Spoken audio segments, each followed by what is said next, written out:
Ironmen, quit dropping your AFK salvaging. Do this instead. Right now, the meta for AFK salvaging is parking yourself in between two large shipwreck salvaging and just letting your crew get to work. Most people park themselves at this spot just southeast of the Great Conch. By the way, you don't have to have high salvaging unlocks to get this off the ground. You can do it at any of the lower tiers. But this video will focus on the mid levels of sailing, specifically at level 55 sailing for large shipwrecks.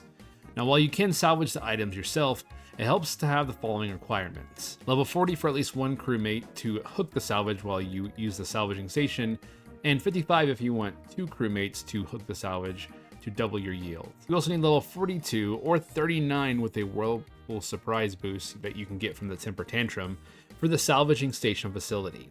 You also need the schematics to be able to build this salvaging station. You can do that by digging here at this spot on Pandemonium, and then opening this chest with the key you get on Chinchompa Island here. All right, so now let me walk you through what most people are doing at the moment, and why you shouldn't be doing this, or at least not doing it with everything. So most people are taking their salvage from their cargo hold while the crew are hooking the salvage from these two little locations here. And they will go and they'll use the sort salvaging station. And most people are just taking these items and dropping them to the floor because it's far too of a trek to get back to a bank or a deposit box in order to keep anything. But why not do this instead? For planks and logs, you can use a couple of items if you have them unlocked already to store them and to make your trips a little bit more valuable. The plank sack is from the Mahogany Homes minigame that you can unlock, and you can just put the planks inside of there. The forestry basket is from forestry, and so if you have that, you can put your logs in there. If you happen to get some gems from the chest that you get, you can just put them inside of a gem bag if you have it unlocked from Motherlode Mine. The rings of life are worth about 1.9k each. I would definitely bring some alching runes and alch them to make a little bit of a cash stack.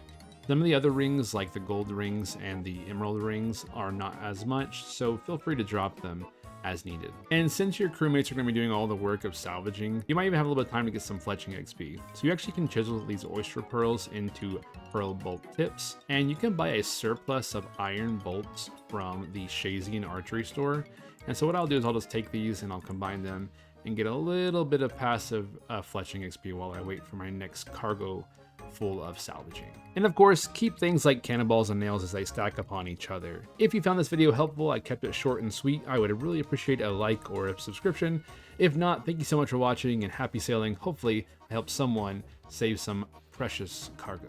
Bye.